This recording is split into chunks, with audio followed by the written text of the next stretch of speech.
மாண்புமிகு விஜய் அவர்கள் பதவியேற்று 75 நாட்கள் ஆகின்றன. ஆனால் இன்றைக்கு சமூக வலைதளங்களிலே இப்படி ஒரு ரீல், அப்படி ஒரு மீம், அப்படி ஒரு வீடியோ, இப்படி ஒரு வீடியோ என சமூக வலைதளங்களிலே விஜயை மையமாக வைத்து பல்வேறு பதிவுகள் கடந்த 2 மாதங்களாக மிக வேகமாக பரவி வருகிறது. ஆனால் உண்மை என்னவென்றால் அவற்றில் பலவற்றுக்கு அதிகாரப்பூர்வமான ஆதாரங்கள் எதுவும் இல்லை என்பதுதான் உண்மை நிலவரம். தமிழ்நாட்டு மக்களுடைய கேள்வி என்னவென்றால், உண்மையிலேயே விஜய்க்கு மிகப்பெரிய ஈர்ப்பு இருக்குமானால் சமூக வலைதளங்களிலே இப்படி போலியான பிம்பத்தை கட்டமைக்கப்பட வேண்டிய அவசியம் ஏன் வந்தது என்பதுதான் கேள்வியாக இருக்கிறது. இதுபோலதான் டெல்லியில அரவிந்த் கெஜ்ரிவால் வென்ற போதும் ஊழலை ஒழிக்க வந்த மகானாக அவர் இந்தியா முழுவதும் விளம்பரப்படுத்தப்பட்டார். இவையெல்லாம் இயல்பாகவே நடந்ததில்லை. அவர்களுக்கு பின்னால் இருந்த அரசியல்வாதிகளின் இமேஜை வளர்த்தெடுக்கும் வியூக வகுப்பு நிறுவனங்கள் தான் இந்த கட்டமைப்புகளை உருவாக்கியது. அதேதான் இங்கே இப்போது முதல்வர் விஜய்க்கும் நடந்து கொண்டிருக்கிறது. அவர்தான் ஊழலை ஒழிக்க பிறந்த மகாத்மாவின் மறு உருவமாக கட்டமைத்து வருகிறார்கள்.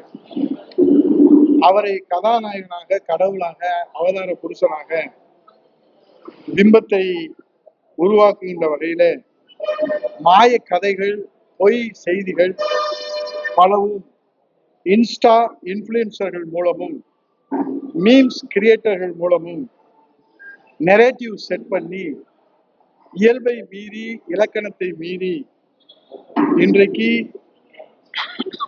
செய்திகளை, பொய் செய்திகளை பரப்பிக் கொண்டிருக்கிறார்கள்.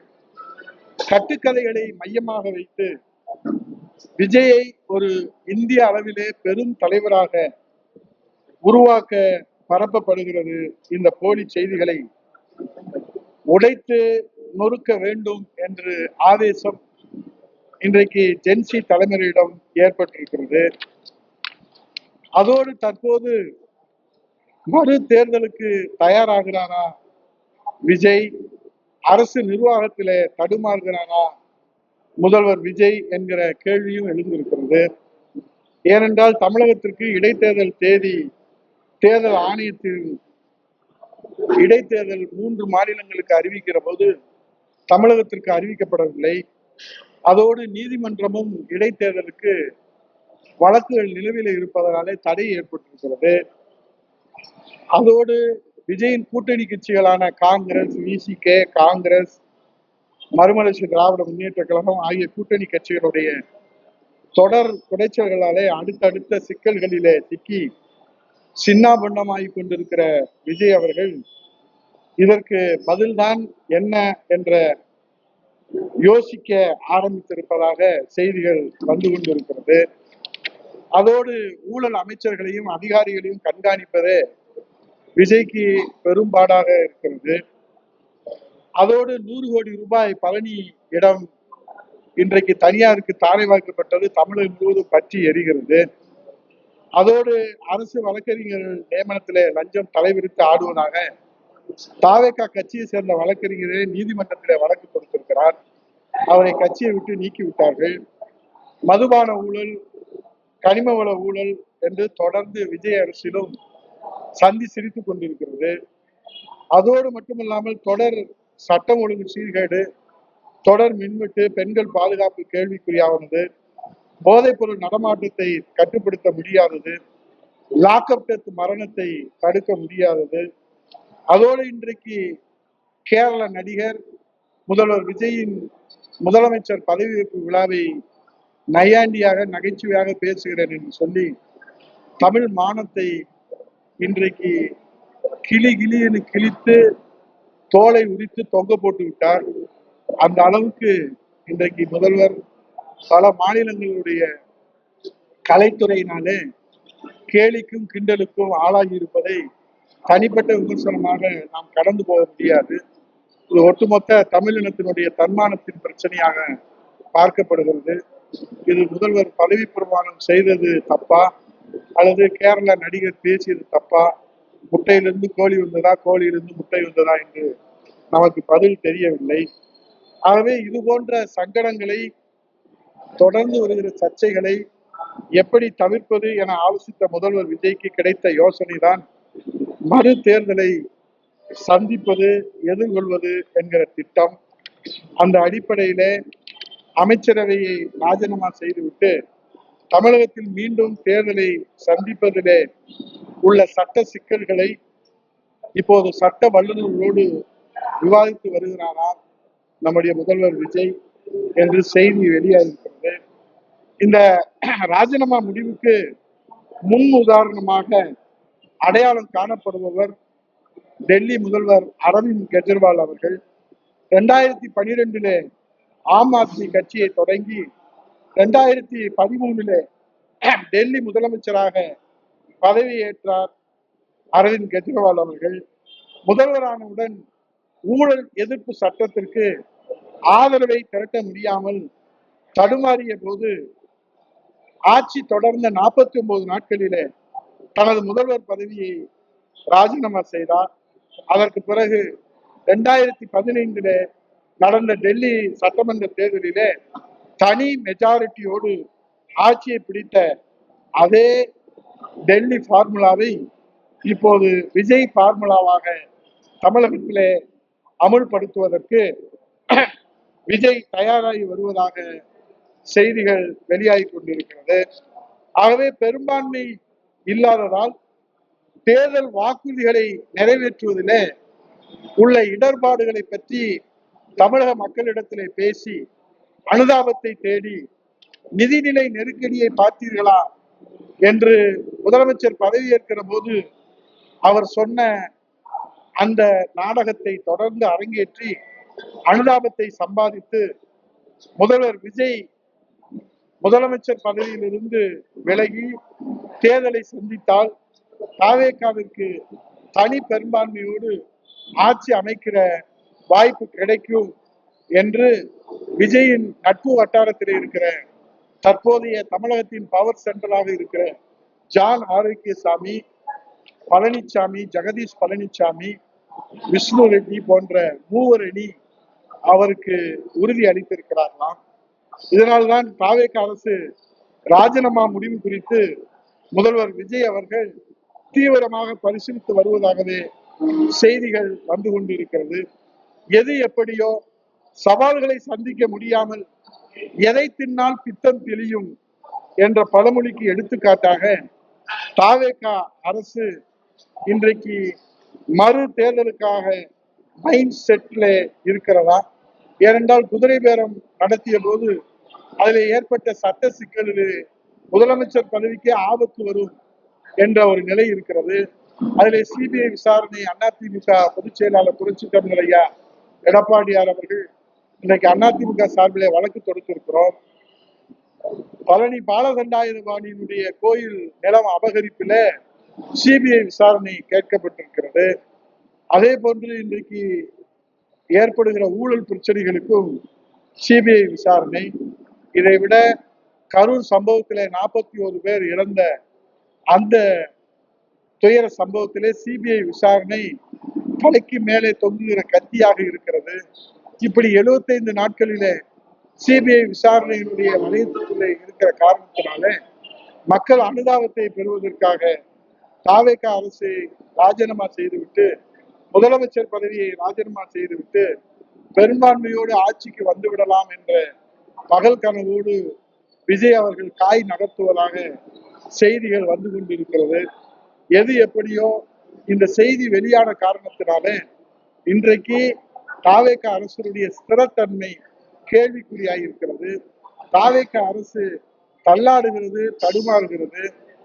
நேற்று ஒரு ஐஏஎஸ் ஆபீசர், இன்று ஒரு ஐஏஎஸ் ஆபீசர், நாளை ஒரு ஐஏஎஸ் ஆபீசர் என்று ஐஏஎஸ் ஐபிஎஸ் ஆபீசர்களை, அதிகாரிகளை பந்தாடுகிற முறையை பார்க்கிற போது இந்த அரசனுடைய ஸ்திரத்தன்மை நமக்கு முற்றிலுமாக நம்பிக்கையை இழந்திருக்கிறது.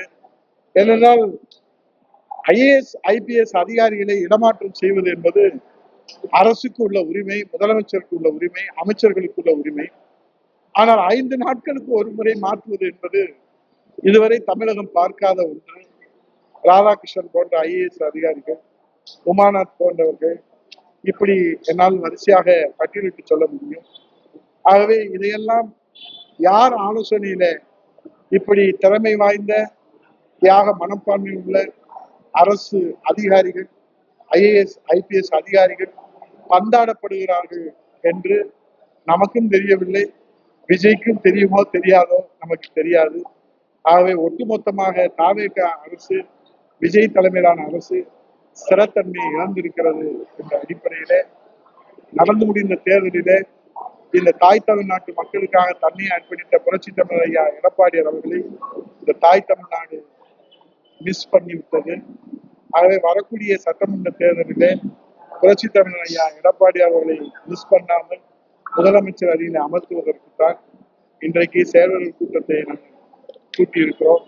இதில் மகிழ்ச்சிகரமான செய்தி, வருகிற 25 தேதியிலிருந்து ஒவ்வொரு சனிக்கிழமையும் புரட்சி தமிழர் ஐயா எடப்பாடியார் அவர்களுடைய ஆணைக்கிணங்க கழக புரட்சி தலைவி அம்மா பேரவையினுடைய வளர்ச்சிக்காகவும் வலிமைக்காகவும் சீரமைப்பு செய்வதற்கும் இன்றைக்கு தேர்தல் வாக்குறுதிகளை நிறைவேற்ற முடியாமல் தட்டு தடுமாறி கொண்டிருக்கிற தாவேக அரசுடைய பொய்முகத்தை தோலெடுத்து காட்டுவதற்கும் புரட்சி தமிழர் ஐயா எடப்பாடியுடைய தலைமையில மீண்டும் அம்மா ஆட்சி இந்த தாய் தமிழ்நாட்டிலே மலரச் செய்வதற்கும் கழக புரட்சி தலைவி அம்மா பேரவை ராமருக்கு அணில் உதவியதை போல களத்திலே நின்று இன்றைக்கு இருக்கிற டிஜிட்டல் இந்த பிளாட்ஃபார்மில நம்முடைய கழக புரட்சி தலைவி அம்மா பேரவையும் களத்திலே நின்று இந்த அரசினுடைய தாவேக அரசுடைய அவலங்களை, குற்றங்களை, குறைகளை, ஊழல்களை அம்பலப்படுத்துவதற்கு நாங்கள் ரீல்ஸ் போடுவதற்கும், மீம்ஸ் போடுவதற்கும், நெரேட்டிவ் செட் பண்ணுவதற்கும், கண்டென்ட் கிரியேட் பண்ணுவதற்கும் களத்திலே அம்மா பேரவை தயாராகிவிட்டது என்பதற்குத்தான் இன்றைக்கு புரட்சி தமிழர் ஐயா எடப்பாடியார் அவர்கள் எந்த நம்பிக்கையில எங்களுக்கு இந்த வரலாற்று சிறப்பு மிக்க புனித வாய்ப்பை வழங்கினார்களோ அவருடைய நம்பிக்கையை நிறைவேற்றுவதற்கு நாங்கள் கழக புரட்சி தலைவர் அம்மா பேரவை அயலாது களத்திலே நின்று உழைப்போம் என்ற உறுதியை இங்கே கழகத்தின் அமைப்பு செயலாளர், உசிலம்பட்டி முன்னாள் சட்டமன்ற உறுப்பினர் அண்ணன் மகேந்திரன் அவர்களும், சோழவந்தான் முன்னாள் சட்டமன்ற உறுப்பினர், அனைத்துலக எம்ஜிஆர் மன்றத்தினுடைய மாநில துணை செயலாளர் அருமையண்ணன் மாணிக்கம் அவர்களும், இந்த மேற்கு தெற்கு ஒன்றிய கழகத்துடைய செயலாளர் என் அருமை சகோதரர் பெருமைமிகு வழக்கறிஞர் மலையாள மிகு ஆலோசனை கூட்டத்தை கழக புரட்சி தலைவர் அம்மா பேரவையுடைய மாநில துணை செயலாளர்கள் அருமை சகோதரர் வெற்றிவேல் அவர்களும், அருமை சகோதரர் ராகுல் அவர்களும், அருமை சகோதரர் தினேஷ் அவர்களும், நம்முடைய மாவட்ட கழகத்துடைய நிர்வாகிகள் பஞ்சவர்ணம் திருப்பதி அவர்களும், மகளிர் அணி லட்சுமி அவர்களும், ஒன்றிய கழகத்துடைய செயலாளர் மணி அவர்களும் மற்றும் நம்முடைய பொறுப்பாளர்கள் எல்லோரும் இதில் பங்கெடுத்து சிறப்பு செய்திருக்கிறார்கள். இன்றைக்கு மதுரை புறநகர் மேற்கு மாவட்டம் சோழவந்தான் சட்டமன்ற தொகுதி மேற்கு தெற்கு ஒன்றியத்திற்கு ஒரு புதிய அத்தியாயம் தொடங்கி இருக்கிறது. மலையாளம் அதை தொடங்கி வைத்திருக்கிறார். அவருக்கு எங்கள் மனதான வாழ்த்துக்களை தெரிவித்தேன். புரட்சி தமிழர் ஐயா எடப்பாடியார் அவர்களை மீண்டும் முதலமைச்சர் அணியில் அமர்த்துகிறவரை ஓய மாட்டோம், உறங்க மாட்டோம், ஊன் உறக்கமின்றி இரவு பகல் பாராது உழைப்போம் என்று சூளுரை ஏற்று வணங்கி விடைபெறுகிறேன்.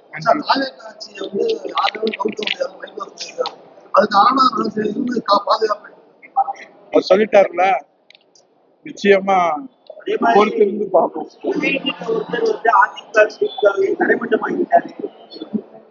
அவங்க எல்லாம் அதான் அவங்க எல்லாமே கனவு உலகத்துல இருக்கிறாங்க. நிஜத்துல அவங்க இன்னும் வரல.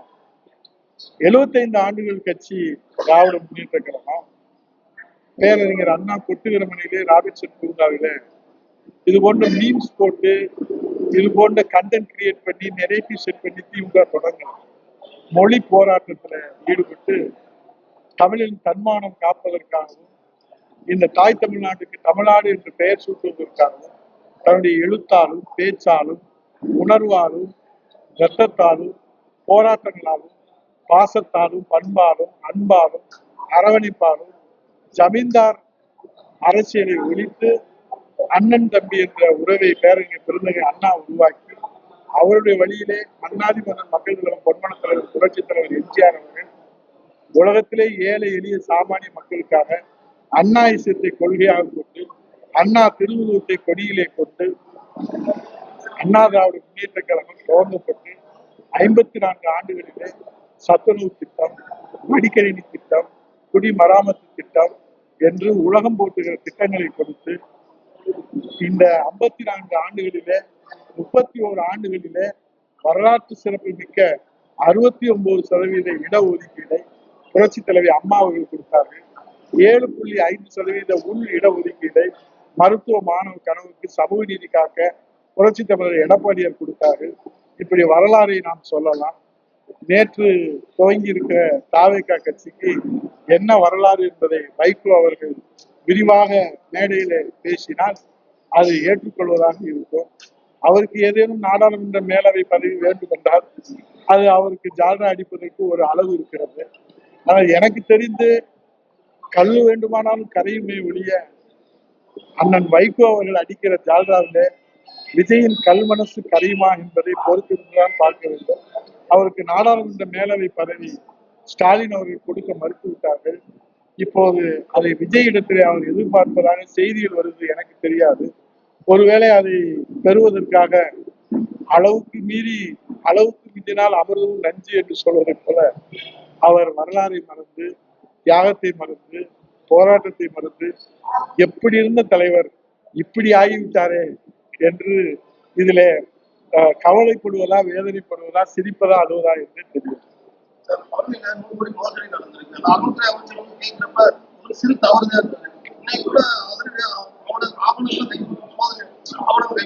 ஒருவேளை 100 கோடினால இது சிறு தவறு சொல்றாங்களோ என்னமோ.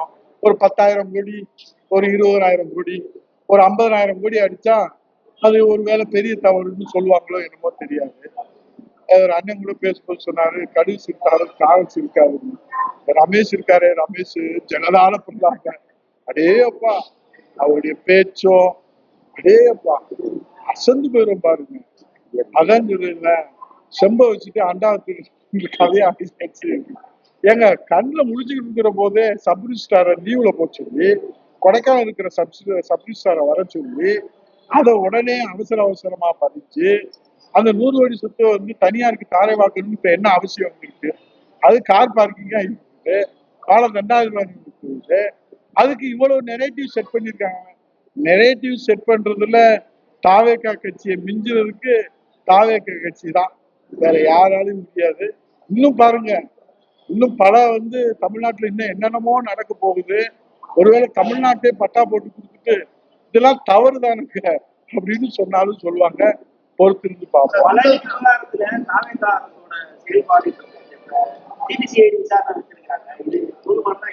இல்ல, சிபிஐ விசாரணை வேணும் என்று எங்க பொதுச் செயலாளர் புரட்சி தமிழர் எடப்பாடியார் அவர்கள் வந்து வேண்டுகோள் வச்சிருக்காங்க. ஏன்னா இது வந்து தாவேகா அரசு தான் இந்த ஊழலை செஞ்சிருக்காங்கன்னு குற்றம் சாட்டுறோம். அப்ப தாவேகா அரசுக்கு கீழே இருக்கிற காவல்துறை எப்படி நியாயமா அதை விசாரிப்பாங்க? அப்ப இது வந்து சரியான விசாரணை நடைபெறாது. ஆகவேதான் இது சிபிஐ விசாரணை வேணும்னு வருங்கால முதலமைச்சர் புரட்சி தமிழர் எடப்பாடியார் கோரிக்கை வச்சிருக்காங்க.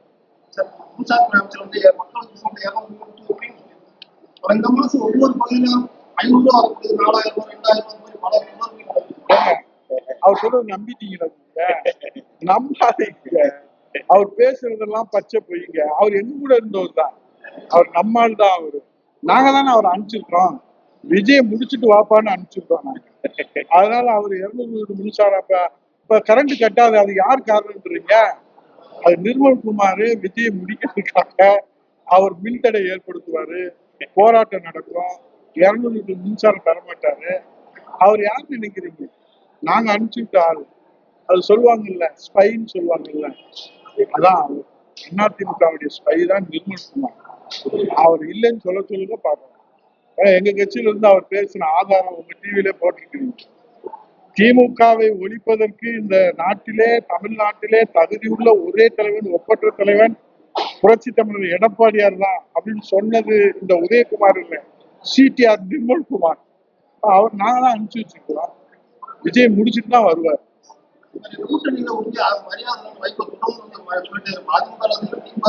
அதுதாங்க சொல்றேன். அவருக்கு ராஜ்யசபா கொடுத்துட்டீங்கன்னா அவர் பாட்டுல போயிடுவாருங்க. இப்ப புத்தகம் வெளியிடணும்னு சொல்றாரு, அடுத்து டிக்ஷனரி வெளியிடுறதுன்னு சொல்லுவாரு, அடுத்து டிஸ்க் வெளியிடுறதுன்னு சொல்லுவாரு. அவருக்கு ஏதாவது ஒரு பதவி கொடுக்க சொல்லுங்க. நீங்க சொல்லுங்க, நாங்க என்ன பண்ண முடியும்? அவர் வந்து நம்பிக்கை விஜய் நம்பிக்கை பிறகுக்கா நெஞ்ச கிழிச்சா காக்க முடியும்? இதுக்கு மேல ஒருத்தர் எப்படிங்க கூற முடியும்? இந்திய ஜனாதிபதி அளவுக்கு கூறியாச்சு. இந்தியாவுக்கே ஜனாதிபதி ஆகக்கூடிய தகுதி விஜய்க்கு தான் இருக்கு. திமுக கிடையாது. அவர் வளர்த்து விட்ட திமுக கிடையாது விட்டார். இன்னும் சொல்ல போனா மறுமலர்ச்சி திராவிட முன்னேற்ற கழகத்துக்கே கிடையாது விட்டார். அப்படி ஒரு கட்சி இருக்கிறதே அண்ணன் வைகோ மறந்துட்டாங்க. இப்ப அவரை வந்து தாவேகா கட்சியுடைய கொள்கை பரப்பு செயலாளரை நியமிக்க போறதா செய்தி வருது. பொறுத்திருந்து பார்ப்போம்.